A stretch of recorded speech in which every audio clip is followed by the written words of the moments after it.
नमस्कार प्यारे दर्शकों, सुहाना सफर कार्यक्रम में आप सभी का हार्दिक स्वागत है, अभिनंदन है। हमारे जीवन रूपी यात्रा में कई पड़ाव आते हैं। कई बार हम दूसरों को दोष देते हैं कि पड़ोसी के कारण मेरा जीवन दुख में आ गया। कभी रिश्तेदारों को देते हैं, लेकिन कभी हमने ये नहीं सोचा था कि जो भी घटनाएं घट रही है उसका जिम्मेदार हम स्वयं हैं। हमारे संकल्प हैं, हमारे विचार हैं। अगर हम अच्छा सोचेंगे तो हमारे आसपास का वातावरण बहुत अच्छा रहेगा, लेकिन अगर बुरा सोचेंगे तो वातावरण बहुत प्रदूषित हो जाता है, निगेटिविटी हो जाता है। इन्हीं सब विषय के ऊपर चर्चा करने के लिए आपके सामने उपस्थित हुए हैं सूर्य भाई जी, गीता बहन जी। आप दोनों का हमारे स्टूडियो में हार्दिक स्वागत है, अभिनंदन है। शुक्रिया। किस तरह से हमारा संकल्प का प्रभाव हमारे अपने ऊपर, समाज के ऊपर, बच्चों के ऊपर, घर के ऊपर, परिवार के ऊपर, पूरा प्रकृति के ऊपर पड़ता है। हमारा संकल्प कैसे काम करता है, हम क्या सोचें जिससे हमारा जीवन सदैव सुखमय रहे, आनंद में रहे, खुशी से भरपूर हो। थोड़ा सा इसके ऊपर प्रकाश डालेगा। एक बहुत सुंदर कहावत हम बचपन से सुनते आ रहे हैं कि तुम्हारे कपड़े फटे पुराने हो चलेगा, तुम्हारी टूटी फूटी झोपड़ी हो चलेगा, लेकिन एक जगह नहीं चलेगा, तुम्हारे विचार फटे पुराने नहीं होने चाहिए। बहुत ही सुंदर बात बचपन से आपने भी सुनी होगी कि जीवन सादा हो चलेगा, लेकिन विचार सादे ना हो। विचार आपके उच्च विचार हो, उत्तम विचार हो, श्रेष्ठ विचार हो, क्योंकि उत्तम विचार, श्रेष्ठ विचार ही उत्तम और श्रेष्ठ भविष्य का निर्माण करते हैं। अगर मेरी सोच ही नेगेटिव है तो मेरा कर्म कैसा होगा? नेगेटिव। उसका फल कैसा मिलेगा मुझे? नेगेटिव मिलेगा। तो हम अपनी सोच पर बार बार ध्यान दें, ये देखें कि जो मैं सोच रही हूं ये मेरे हित में है, जरूरी है मेरे लिए। अगर वो मेरे हित में नहीं है, मेरे लिए अशुभ है, तो उसे मैं क्यों सोच रही हूं? पुनः याद दिलाऊंगी कि केवल वही सोचिए जो आप चाहते हैं, वो मत सोचिए जो आप नहीं चाहते। एक सच्चा अनुभव मैं आपको सुनाती हूँ। अनुभव तो बहुत पुराना है। एक बुजुर्ग माता का, किसी गुरु ने क्रोधित होकर, नाराज होकर उस माता को श्रापित कर दिया था और श्राप दिया था कि तुम कोढ़ कैंसर से भरी जवानी में तड़प तड़प के मरोगी। अब जिसने ये श्राप दिया था वो कोई साधारण नहीं था, बहुत सिद्ध पुरुष के रूप में वो जाने जाते थे। पता नहीं किस बात की नाराजगी थी उनकी। वो बहुत भयभीत हो गई ये सुन करके। महापुरुषों के वचन तो खाली नहीं जाते। घबरा गई। कोई भी घबरा सकता है, नेचुरल, कोई भी इस बात को सुने। इवन कोई एक साधारण व्यक्ति भी यदि हमें ऐसे बोल दे तो घंटों तक हमारी सोच चलेगी कि क्या बोल दिया इसने। तो वो भी बहुत घबरा गई, बहुत भयभीत हो गई। और उसने हमारे पुराने दीदी थे जो अभी हमारे बीच में नहीं है, मनमोहिनी दीदी, उनसे कांटेक्ट किया। उनके थोड़े वो संबंध संपर्क में थी। तो बोला कि देखो मेरे को ऐसे ऐसे बोल दिया है, मैं बहुत घबराई हुई हूँ, सो नहीं पा रही हूँ, मुझे चारों तरफ से डर लग रहा है, आप मुझे इस अंधकार से बाहर निकालो। तो दीदी ने जैसे ही उसकी बात सुनी तो उसने कहा कि ये बात आप बाबा से बताओ।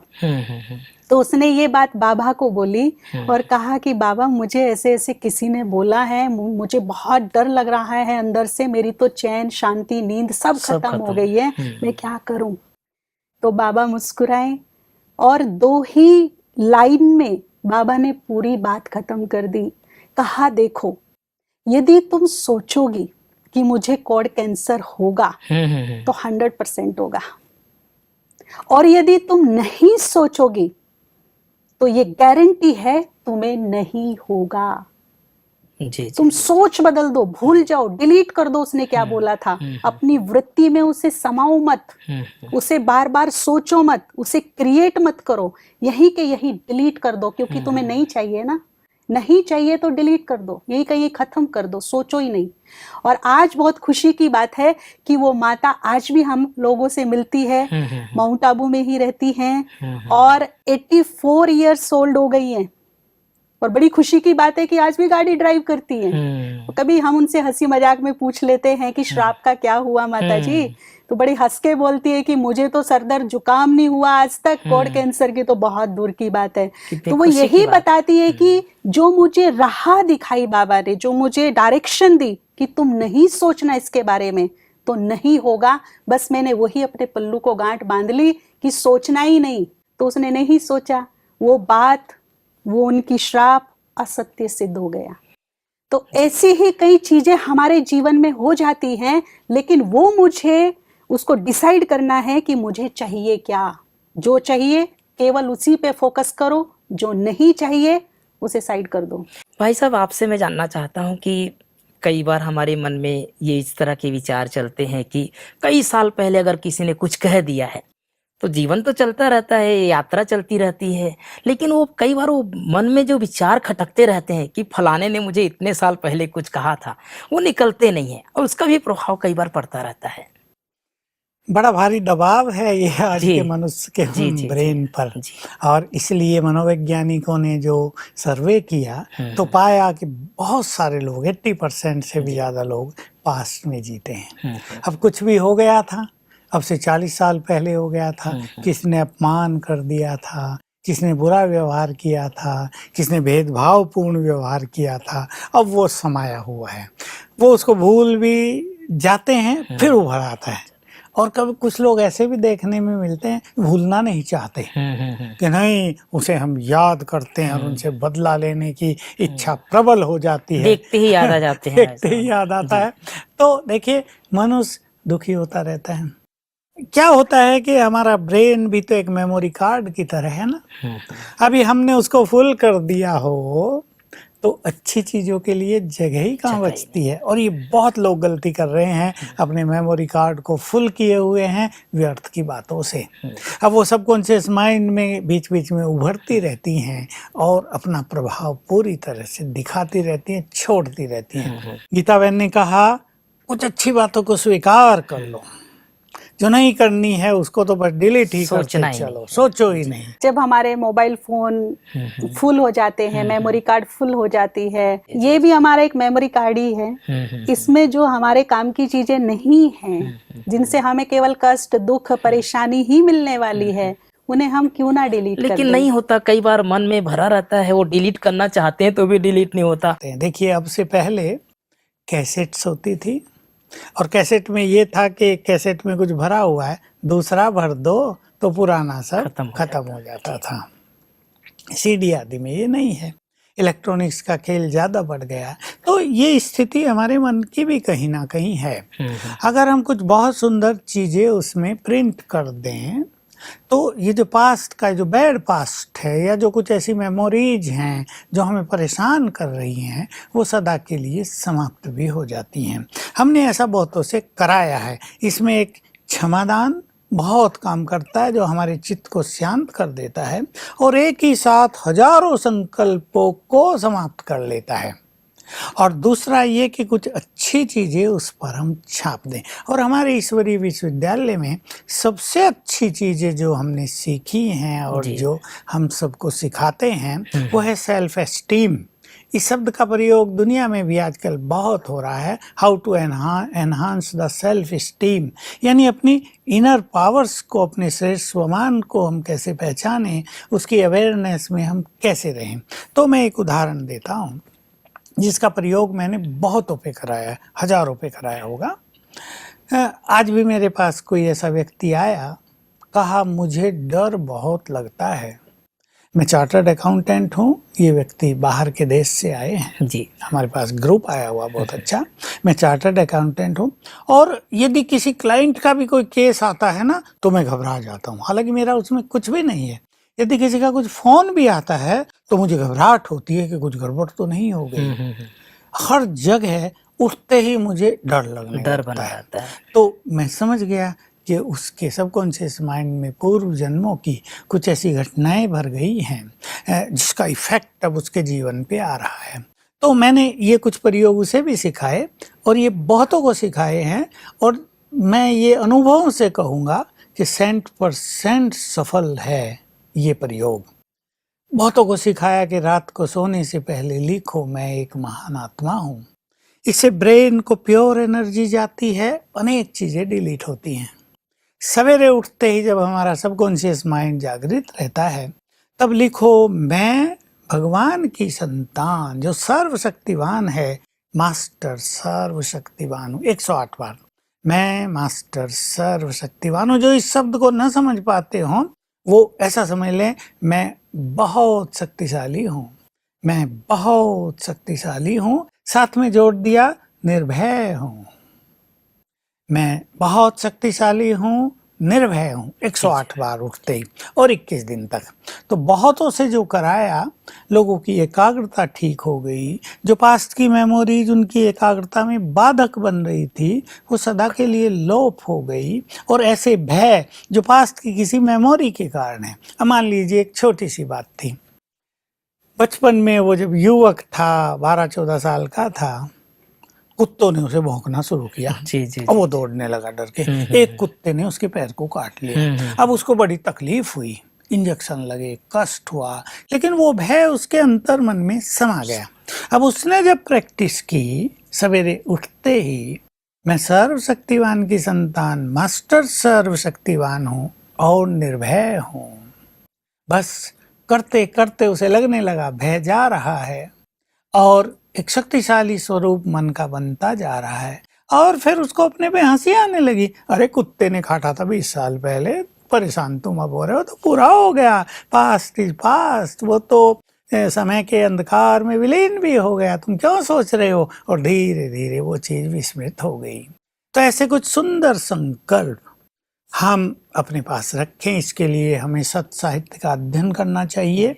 हमारे यहाँ रोज ईश्वरीय महावाक्य सुनाए जाते हैं, बहुत सुंदर चीज है। भगवान खुद आके सुंदर बातें सुना रहा है, हमें हमारी शक्तियों की याद दिला रहा है, उन्हें हम सुने। तो उनका जब चिंतन मन में चलेगा तो ये सभी बातें समाप्त होती जाएंगी। मुझे एक बात और कहनी है जी।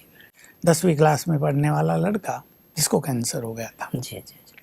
अभी देखिए, कैंसर का नाम ही ऐसा है कि मनुष्य भयभीत हो जाता है। लोग तो सोचते हैं गए, बस पूरा हो गया जीवन, मन को निराश कर देते हैं, उदास रहने लगते हैं, जीवन की सब उमंग उत्साह, अब क्या करेंगे पढ़ के, अब तो मरना ही है। उसने सोचा नहीं, मैं इस कैंसर को हराऊंगा और बहुत ज्यादा मार्क्स लाऊंगा, टॉप करूंगा बोर्ड को। और बहुत उमंग उत्साह को लेकर वो आगे चला। अब देखिए, उसकी संपूर्ण मन की एनर्जी कैंसर की तरफ न जाके पढ़ाई की तरफ लग गई। वो ये भी सोच सकता था, हाय मैं छोटी आयु में ही मर जाऊंगा या मेरा जीवन तो खराब हो जाएगा। तो बैड एनर्जी कैंसर को बढ़ावा देने लगती। अब उसने ये सोचना शुरू किया, मुझे कैंसर को हराना है, इसका इफेक्ट मेरी पढ़ाई पे आ नहीं सकता। और उसने 94% के साथ बोर्ड को टॉप किया। तो देखिए, ये बहुत सुंदर उदाहरण है। मैं इस माध्यम से अपने सभी युवकों को कहना चाहता हूँ कि कोई भी ऐसी नेगेटिव चीज जीवन में आती है, सबके में आती है। असफलता हो जाती है, किसी प्रियजन की मृत्यु हो जाती है, कभी वो पढ़ ही रहे थे तो फादर चला गया, कभी ऐसा कुछ हुआ कि पैसा नहीं रहा, अब क्या करेंगे हम, कभी शरीर में कोई बीमारी लग गई। इन चीजों से घबराना नहीं है। और एक चीज सदा याद रखना है, जो आया है वो जाएगा। परिस्थिति हमारे मनोबल के सामने ठहरेंगी नहीं। और जैसा हम चर्चा करते आ रहे मन की शक्ति की, अगर हमारे मन में उमंग भरे संकल्प होंगे, अगर हम अपनी विल पावर को फीका नहीं पड़ने देंगे, तो जीत हमारी ही होगी। तो गीताबन, मैं थोड़ा आपसे जानना चाहता हूँ कि कई बार ऐसा, कभी कोई घटना ऐसी घट जाती है कि हम एकदम जैसे उलझ जाते हैं, हमारे मन में कई प्रकार के संकल्प आते हैं। जैसे भाई साहब ने एक स्टूडेंट का उदाहरण सुनाया, उसने मन में अपने आने नहीं दिया कि मुझे कोई ऐसी बीमारी भी है। तो ऐसी कुछ घटना हमारे पारिवारिक रूप से या सामाजिक रूप से, आर्थिक रूप से कभी कुछ आ गए, हमको कुछ अब समझ में नहीं आ रहा है क्या करें, तो इनसे निकल करके पॉजिटिव संकल्प को कितना आगे करके लाएं, उसकी कुछ और विधि थोड़ा क्लियर कीजिए हमारे दर्शकों को। अगर हमारा विश्वास बहुत अच्छा लड़ोल है तो बड़ी से बड़ी बाधाएं खत्म कर सकता है। हम अपने मन में अच्छे अच्छे बीज डालते रहें। जैसे भाई जी बता रहे थे निर्भयता की बात, मान लो किसी को डर लगता है, ये भी एक नेगेटिव संकल्प है। और ये लिखने को बोला कि मैं मास्टर सर्वशक्तिवान हूँ और मैं निर्भय आत्मा हूँ। तो अपने मन रूपी खेती में आप ये निर्भय का बीज डालते जाइए, मैं निर्भय हूँ, मैं निर्भय हूँ, मैं निर्भय हूँ। तो एक ना एक दिन ये अंकुरित हो जाएगा। निर्भय की शक्ति आपके मन रूपी खेती से बाहर आती हुई दिखाई देगी और आपको लगेगा कि जो छोटी छोटी बातों में मुझे डर लगता था, भय लगता था, विचलित हो जाती थी, घबराहट हो जाती थी, आज वो है नहीं। लेकिन इसमें बहुत ही ध्यान रखने वाली बात है, फुल्ली कॉन्फिडेंस, नो डाउट। जीवन के हर फील्ड में हमारे मनोबल की परीक्षा होती है और परिस्थितियां कभी कभी ऐसी भयानक आती हैं कि हर मनुष्य के मनोबल को तोड़ डालती हैं। देखिए, एक व्यक्ति ने मुझसे कांटेक्ट किया कि कर्ज बहुत हो गया है, पति को गलत आदत पड़ गई थी सट्टा खेलने की, लोगों से उधार लेते गए, क्योंकि सट्टा एक ऐसी बीमारी है कि ज्यादा आने की उम्मीद से मनुष्य लालच में लगा देते हैं। 40 लाख लोन हो गया है। अब हमारे पास एक घर है पुराना सा, वो बिकता भी नहीं है, ग्राहक आते हैं देख के चले जाते हैं। काम धंधे पे वो ध्यान नहीं देते उसके पति। कहा अब मैं क्या करूं, काम धंधा इतना ही चलता है कि हम भोजन खा सकते हैं, बस परिवार को चला सकते हैं, इससे ज्यादा कुछ नहीं। जी। अब हम सोच रहे हैं कि हम सब मर जाएं। अब देखिए, बड़ी भयानक परिस्थिति। मैंने उसे पूछा, पति समझ नहीं रहा क्या ये सट्टा छोड़ दूं? कि नहीं, समझ तो रहा है, पर उसके साथ ही घेर कर फिर ले जाते हैं उसे कि नहीं अब के जीत हो जाएगी। तो मैंने उनको फिर कन्विंस किया कि देखिए, मरने का संकल्प तो हर व्यक्ति आराम से कर लेता है, लेकिन मरना तो कायरता है ना। अभी तुम्हारे पास योग्यताएं हैं, तुम बिजनेस करते हो। उसके पति से ही मैंने फिर बात की, तुम एक तो ये धंधा छोड़ दो सट्टे आदि का और अपने काम पे पूरा ध्यान दो और फोकस करो। एक देने की नीयत बनाओ कि नहीं, मुझे सबके पैसे उतार देने हैं, मुझे दिए हैं, चाहे मेरे व्यस्त के कारण ही दिए हों, पर मुझे सबका कर्ज उतार देना है। और मैंने कहा, वो जो आपका घर पड़ा है ना, कितने का बिक जाएगा? कि 40-50 लाख का बिक सकता है।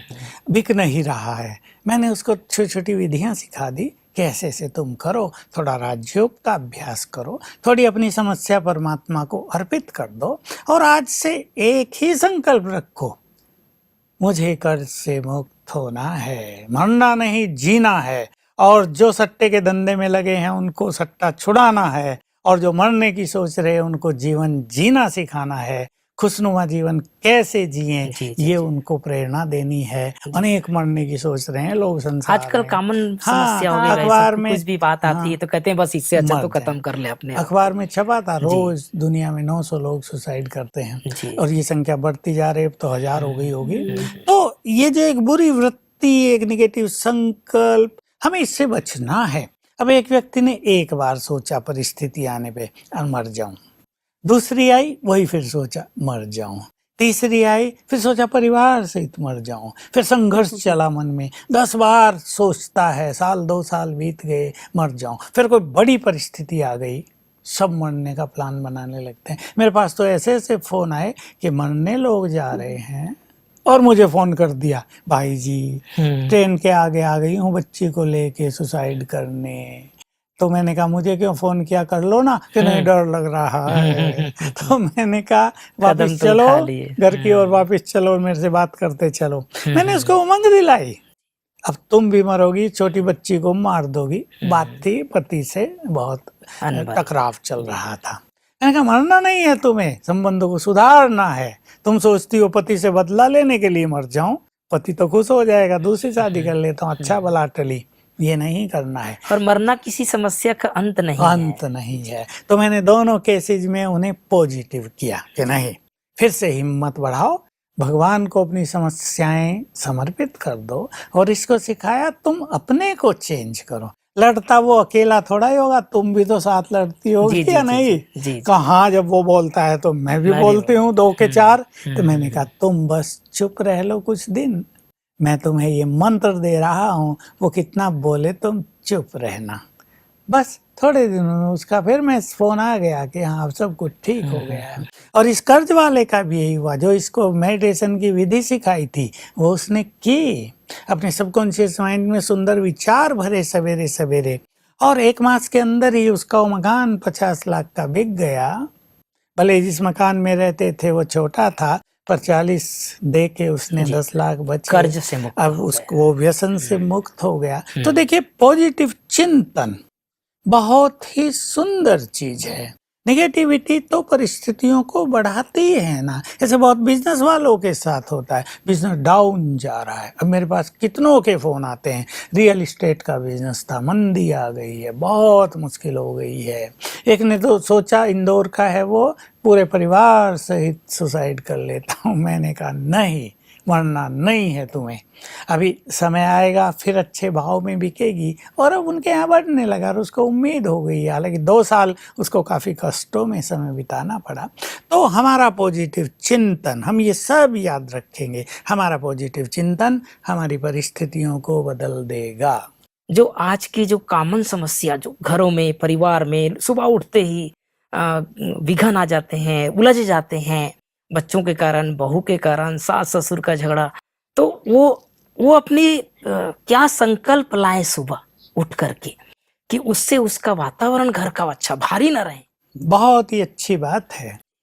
और मैं अपने सभी भाई बहनों को, जो हमारा परिवार है ये सारा संसार, ये कहना चाहूँगा, सभी अपने अपने घरों में ऐसा माहौल बनाएं कि सवेरे का समय सुखद फीलिंग में बीते। सब एक दूसरे को अच्छी नज़र से देखें, मुस्कुराएं। और अपने सभी भाई बहनों को मैं कहूँगा, आज करके देखें। जो भी आपके आसपास हैं, जो आपके साथ काम करते हैं, उन सबको सुख देना, आज उन सब की महिमा करना, एप्रिशिएट करना। और शाम तक देखना आपका मन कितने श्रेष्ठ सुखों से भरपूर हो जाएगा। और तब आपको पता चलेगा कि दूसरों को सुख देने से, दूसरों को एप्रिशिएट करने से हमारा जीवन कितना सुखों से भर जाता है। तो आज सभी के लिए हमारी यही शुभ भावना है। आप दोनों ने हमारे दर्शकों को बहुत सुंदर सुंदर विचार दिए, एक नए संकल्प की रचना सिखाया। पुनः आप दोनों का बहुत बहुत धन्यवाद। प्यारे दर्शकों, आज हमने जाना कि संकल्प का कितना महत्व होता है। संकल्प अगर श्रेष्ठ है तो कीचड़ में भी कमल खिलाया जा सकता है। संकल्प अगर श्रेष्ठ है तो जीवन को अमृत तुल्य बनाया जा सकता है। हमने कभी सोचा भी नहीं था कि श्रेष्ठ संकल्प से हम अपने जीवन को महानता की ओर ले जा सकते हैं, अपने जीवन को श्रेष्ठ और देवतुल्य बना सकते हैं, इतना आगे ले जा सकते हैं जहां हमारा संसार में बहुत नाम भी हो सकता है। तो संकल्प की गति को थोड़ा सा चेक करें। जैसे भाई साहब ने बताया कि सारा दिन मुस्कुराते रहें, एक दूसरे को सुख दें, एक दूसरे के प्रति प्यार पैदा करें। तो हमारी बहुत बहुत शुभकामनाएं हैं। आप सदैव मुस्कुराते रहें, प्यार से देखें, प्यार से बातें करें और प्यार से ये सफर, अपने जीवन रूपी यात्रा को चलाते रहें। आज आपसे विदा लेते हैं। नमस्कार।